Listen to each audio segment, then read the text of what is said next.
L'inexpliqué dans nos cieux. Une nouvelle ère d'enquête. Pendant des décennies, le sujet des objets volants non identifiés, ou OVNI, a été relégué aux marges de la science et de la société. Il était souvent associé à des histoires sensationnelles et à des contes imaginatifs de petits hommes verts. Cependant, la conversation a considérablement changé ces dernières années. Ce n'est plus un sujet confiné aux émissions de radio de fin de soirée ou aux forums internet obscurs. Aujourd'hui, des personnes crédibles, y compris des pilotes militaires hautement qualifiés et des responsables du renseignement, se manifestent avec leurs témoignages. Ils décrivent des rencontres avec des objets qui défient notre compréhension actuelle de la physique et de l'aérodynamique. Ce ne sont pas des lumières floues et lointaines, mais des engins structurés effectuant des manœuvres impossibles pour toute technologie humaine connue. Le stigmate s'estompe lentement, laissant place à une enquête sérieuse et basée sur des faits. Le tournant peut être attribué à une série d'événements qui ont mis la question sous les feux de la rampe. En 2017, le New York Times a publié un rapport révolutionnaire. Il a révélé l'existence d'un programme secret du Pentagone dédié à l'étude des phénomènes aériens non identifiés. Ce rapport était accompagné de vidéos déclassifiées de l'US Navy. Capturées par des capteurs de chasseurs à réaction avancée, elles montrent des objets se déplaçant à des vitesses incroyables sans moyen de propulsion visible. Ce n'était pas l'observation civile d'un ballon météorologique. C'était une preuve documentée provenant de certains des équipements militaires les plus avancés de la planète, validés par les personnes mêmes chargées de défendre notre espace aérien. Ces révélations ont ouvert les vannes. Ce qui était autrefois chuchoté lors de briefings classifiés est devenu un sujet d'audience publique au Congrès. De hauts fonctionnaires ont témoigné sous serment de la réalité de ces phénomènes et des implications potentielles pour la sécurité nationale. Ils ont confirmé que ce n'étaient non pas des incidents isolés, mais qu'ils faisaient partie d'un schéma croissant d'incursion dans des zones d'entraînement militaire sensibles. La question n'était plus de savoir si ces objets étaient réels, mais ce qu'ils étaient et d'où ils venaient. Les données, y compris les traces radars, les images infrarouges et les témoignages de multiples sources, ont dépeint une image trop cohérente et trop étrange pour être facilement écartée. Cet essai explorera les cas les plus convaincants qui remettent en question notre compréhension du monde. Nous irons au-delà de la spéculation et nous nous concentrerons sur les preuves. Nous examinerons les données, écouterons des témoins crédibles et comprendrons les méthodes utilisées par les enquêteurs pour analyser ces événements déroutants. Ce n'est pas un voyage dans la science-fiction. C'est un regard sobre sur un mystère du monde réel qui a captivé l'attention des gouvernements et des scientifiques. L'objectif est de séparer les faits de la fiction et de comprendre ce que nous savons vraiment sur les phénomènes inexpliqués dans nos cieux. Nous examinerons les preuves irréfutables qui rendent ces cas si difficiles à expliquer par des moyens conventionnels.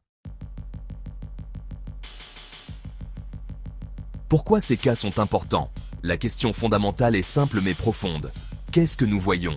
Pendant de nombreuses années, les explications officielles allaient d'avions conventionnels, mal identifiés, des phénomènes atmosphériques, à des prototypes gouvernementaux secrets. Bien que ces explications rendent compte d'un grand nombre d'observations, un petit nombre significatif reste obstinément inexpliqué. Ce sont les incidents examinés à la loupe par des experts et qui ont résisté à une analyse rigoureuse.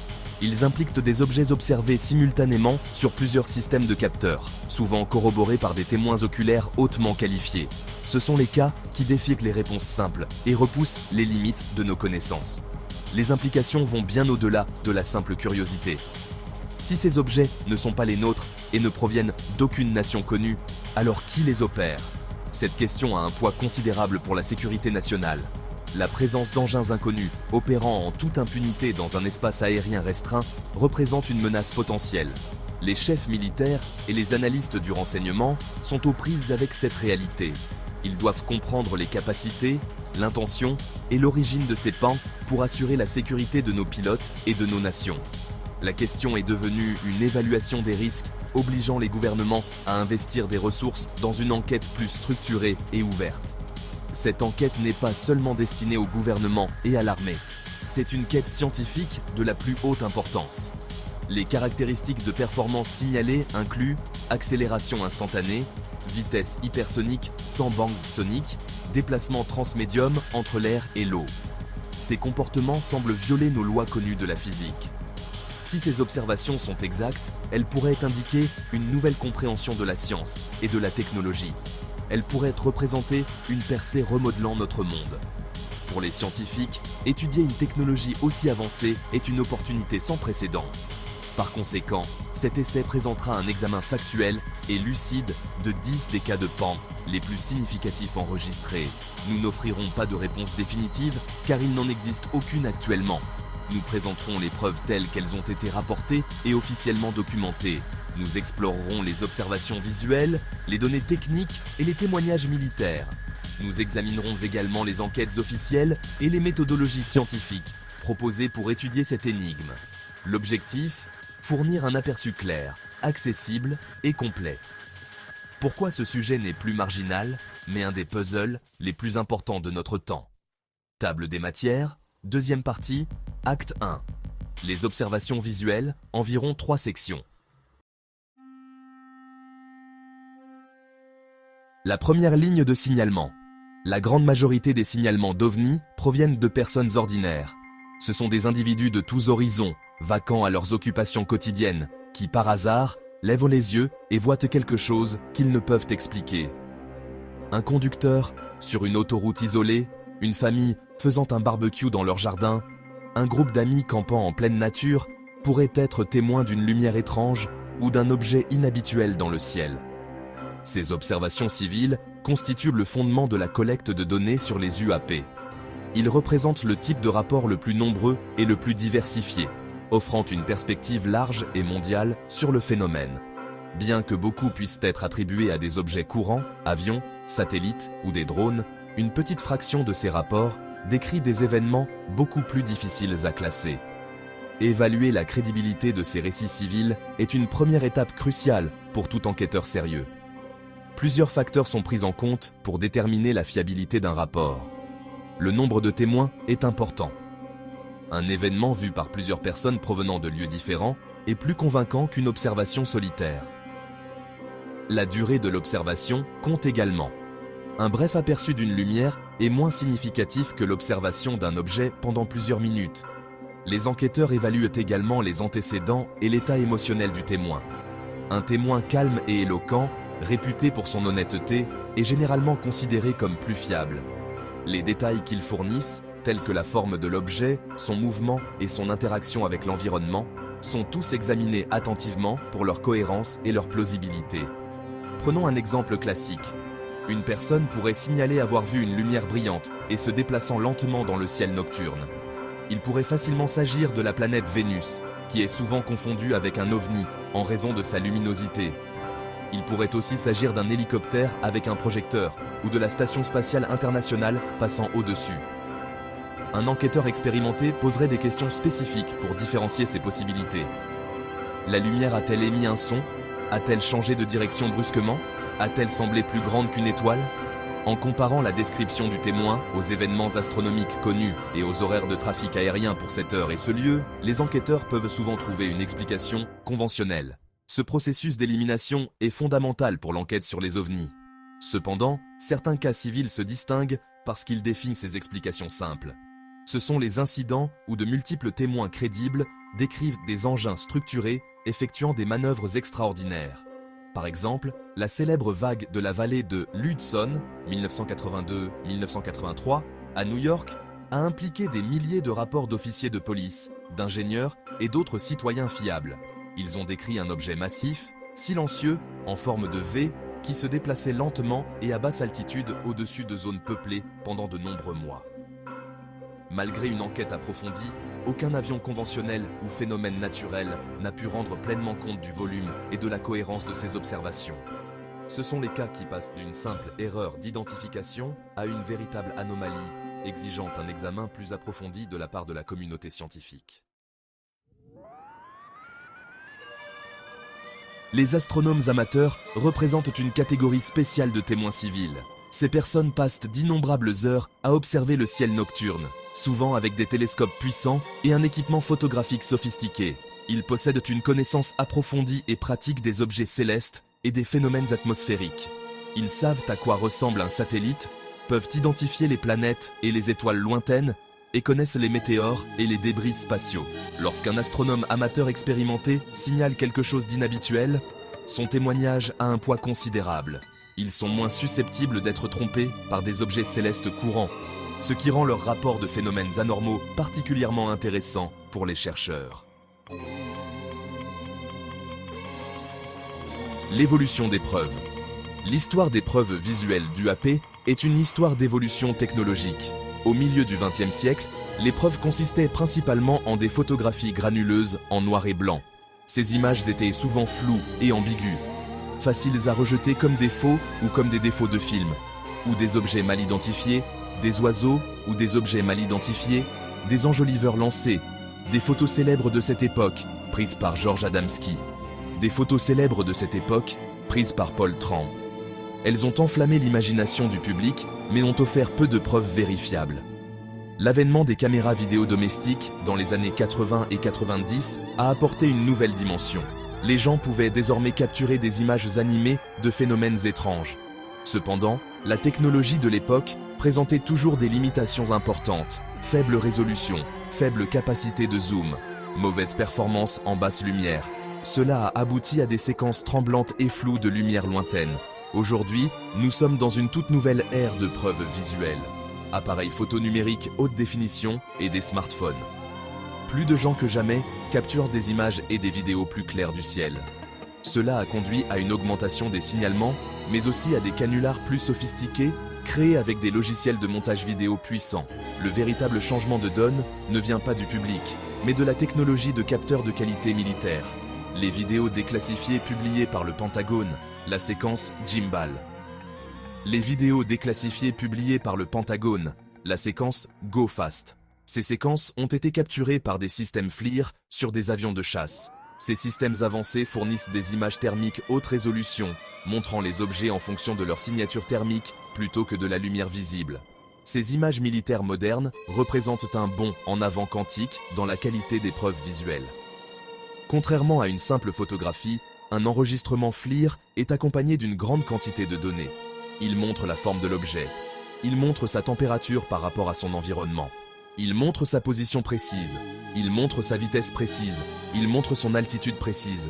Lorsqu'elles sont combinées avec des données radar et le témoignage du pilote, elles créent un enregistrement complet et multicouche d'un événement.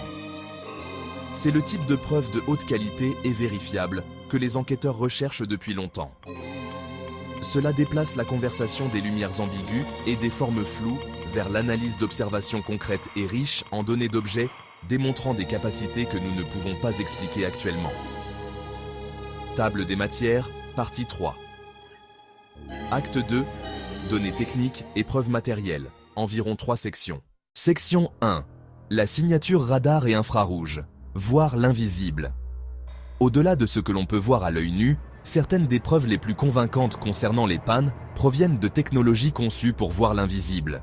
Les systèmes radars, les yeux électroniques de l'aviation et de la défense moderne jouent un rôle crucial dans la documentation de ces phénomènes. Contrairement à une observation visuelle, qui peut être subjective, un retour radar est une donnée concrète. Il représente un objet physique qui réfléchit les ondes radio. Il ne s'agit pas de simples anomalies ou de signaux fantômes. Ce sont des traces solides et persistantes qui correspondent au mouvement d'un objet dans le ciel. Les données fournies peuvent être utilisées pour calculer la vitesse, l'altitude et la trajectoire précise d'un objet avec une précision incroyable. Ce qui rend ces signatures radar si extraordinaires, c'est qu'elles décrivent souvent des caractéristiques de performance qui défient notre compréhension de l'aérodynamique et de la propulsion. Par exemple, des rapports officiels d'incidents, comme la rencontre de l'USS Nimitz en 1904, décrivent des données radar montrant un objet descendant de plus de 60 000 pieds à juste au-dessus du niveau de la mer en quelques secondes. Une telle vitesse est bien au-delà des capacités de tout avion connu. De plus, ces objets sont souvent signalés comme effectuant des changements de direction instantanés ou s'arrêtant complètement à partir de vitesses hypersoniques, des manœuvres qui généreraient d'immenses forces G capables de détruire tout engin conventionnel et ses occupants.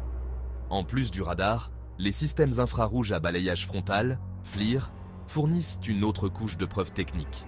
Elles montrent des objets sans panache d'échappement visible, ni pièces de moteur chaude, ce qui est déroutant pour des engins se déplaçant à grande vitesse. La combinaison des données radar et infrarouge crée une forme de preuve puissante et synergique. Il devient une rencontre multicapteur, basée sur des données. Deuxième section, traces physiques, preuves au sol. Alors qu'une grande partie de l'attention se porte sur le ciel, certains cas d'UAP ont laissé des preuves tangibles au sol. Ces traces peuvent prendre de nombreuses formes. Empreintes dans le sol, marques de brûlure sur la végétation, effets électromagnétiques inhabituels. Un type courant, empreinte ou dépression dans le sol. Cas célèbre, Socorro, Nouveau-Mexique, 1964. L'officier Lonnie Zamora voit un engin en forme d'œuf atterrir et décoller. Il laisse 4 marques distinctes de patins d'atterrissage. Les rapports du FBI ont confirmé ces traces. Des échantillons de sol sont prélevés et analysés. Les scientifiques recherchent compaction anormale, niveau de rayonnement élevé, résidus chimiques inhabituels. Une autre catégorie, effet sur la végétation. Rendlesham, 1980. Le personnel militaire rapporte un engin manœuvrant parmi les arbres et atterrissant dans une clairière. Analyse, aiguilles de pin déshydratées, branches brûlées ou cassées. Au-delà des marques visibles, traces électromagnétiques.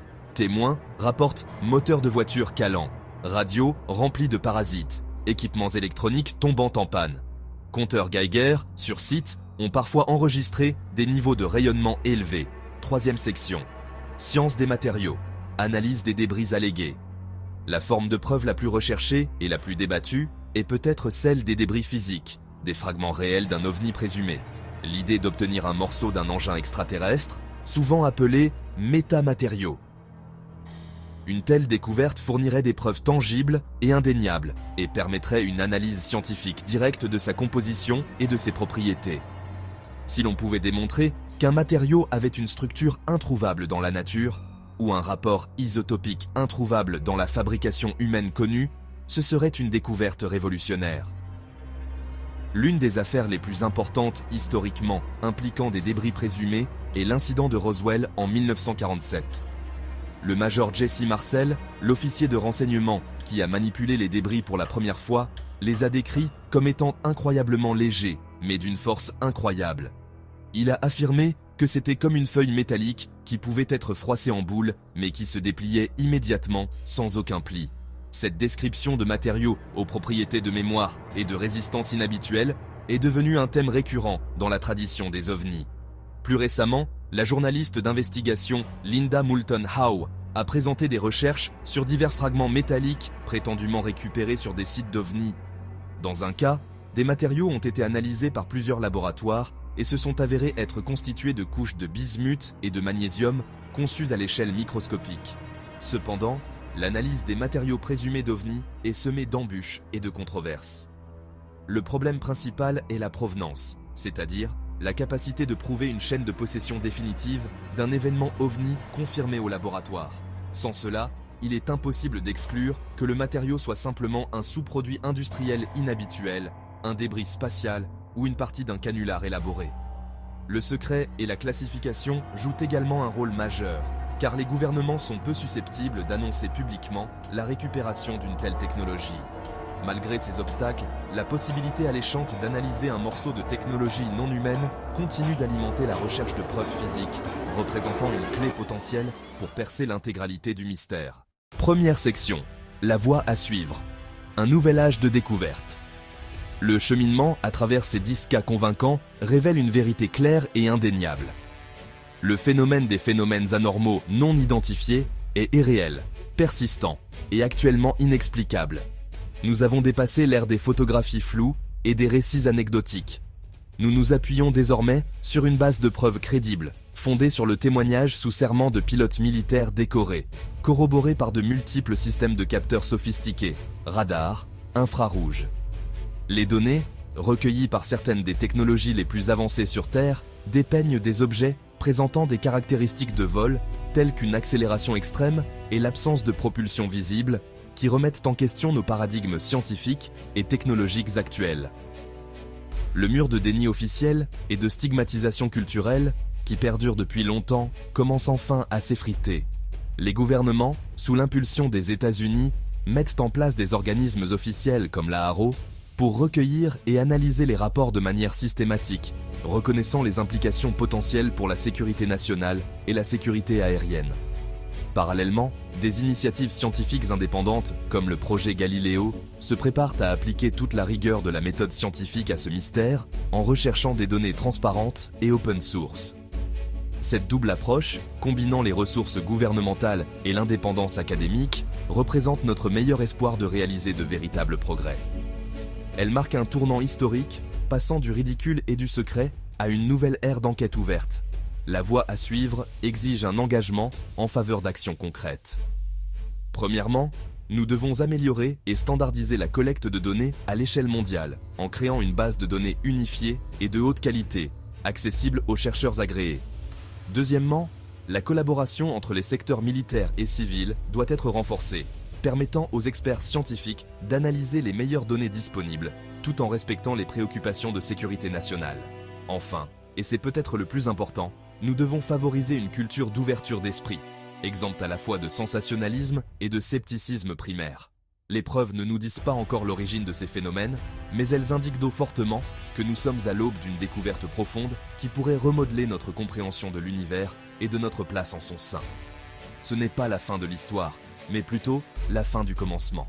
Les questions soulevées par ces rencontres inexpliquées sont parmi les plus importantes de notre époque. Y répondre exigera du courage, de la transparence et un dévouement incessant à suivre les preuves où qu'elles mènent. L'enquête sérieuse sur les UAP n'est plus une quête marginale. Elle est devenue une entreprise scientifique et géopolitique nécessaire et urgente. Les années à venir promettent d'être une période de découverte sans précédent alors que nous tournons collectivement notre regard vers le ciel, non pas avec peur ou croyance, mais avec les outils de la science et une quête partagée de connaissances. Le mystère est vaste, mais pour la première fois, nous avons une voie claire pour commencer à l'explorer.